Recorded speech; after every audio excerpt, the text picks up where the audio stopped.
Hello అందరికీ, ఈరోజు వీడియోలో లంచ్ బాక్స్ స్పెషల్ వైట్ చిత్రాన్నాన్ని చేయబోతున్నాను. అది ఎలా చేస్తానో మీరు కూడా చూసేయండి. వైట్ చిత్రాన్నం మిగిలిపోయిన అన్నం వేడి అన్నంతో కూడా చేయొచ్చు. ప్రతి ఇంట్లో అన్నం మిగిలిపోవడం సహజం.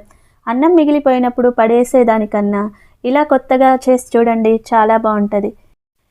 ఇలా వైట్ చిత్రాన్నాన్ని చేసి చూడండి, చాలా బాగుంటుంది.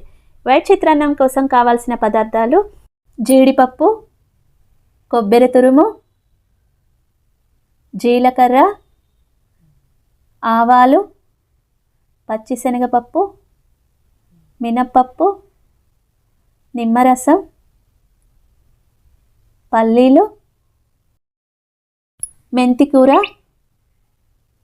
మిరియాలు, ఎండుమిర్చి, పచ్చిమిర్చి, సన్నగా కట్ చేసిన ఉల్లిపాయ ముక్కలు. ముందుగా అన్నాన్ని వండి పొడి పొడిగా వచ్చేలా ఆరబెట్టుకోవాలి. ఇప్పుడు స్టవ్ వెలిగించి స్టవ్ మీద కళాయి పెట్టి 2 స్పూన్ల నూనె వేయాలి. ఆ నూనెలో జీడిపప్పు, వేరుశనగ పలుకులు వేసి రంగు మారే వరకు ఉంచి తీసి పక్కన పెట్టుకోవాలి. చిత్రాన్నం పోపు కోసం మరో గిన్నె పెట్టుకొని 4 స్పూన్ల ఆయిల్ వేసి ఆయిల్ హీట్ ఎక్కినాక ఆవాలు, జీలకర్ర, పచ్చిశనగపప్పు, మినప్పప్పు, ఎండుమిర్చి వీటిని వేసి దోరగా వేయించుకోవాలి. ఆ తర్వాత సన్నగా కట్ చేసి పెట్టుకున్న ఉల్లిపాయ ముక్కల్ని అందులో వేసి వేయించుకోవాలి. ఉల్లిపాయలపై ఉప్పు చల్లి వేయిస్తే త్వరగా గోధుమ రంగు వచ్చేలా వేగిపోతాయి.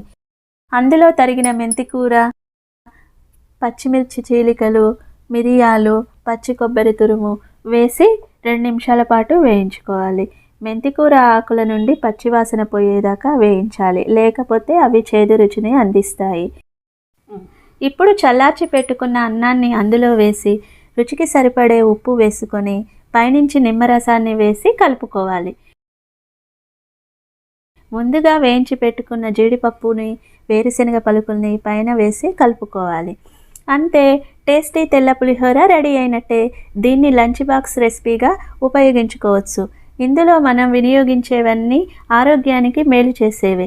ఈ తెల్ల చిత్రాన్నాన్ని ఒక్కసారి మీరు తిన్నారంటే మరింత ఇష్టంగా తింటారు.